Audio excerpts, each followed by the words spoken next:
అయ్యా very sorry అన్నాగా వందోసారి సరదాగా నవ్వేసై ఒకసారి.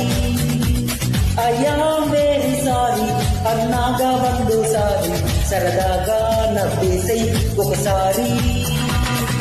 హయో హయో హయో పెదాలలా బిగించి శపించకే మరి మంత్రాలవి జపించి వదిలే క్షమించి. అరే పాపం చిరుకోపం నిజమేనా మేకప్ప. అరే పాప సారీ చెప్ప ఓ మై గోల్డెన్ చెప్ప ప్యారెట్ బేబీ టైపా లవ్లీ లాలి పప్ప. ఐయామ్ వెరీ సారీ అన్నాగా వందోసారి సరదాగా నవ్వేసై ఒకసారి. ఐయామ్ వెరీ సారీ అన్నాగా వందోసారి సరదాగా నవ్వేసై ఒకసారి.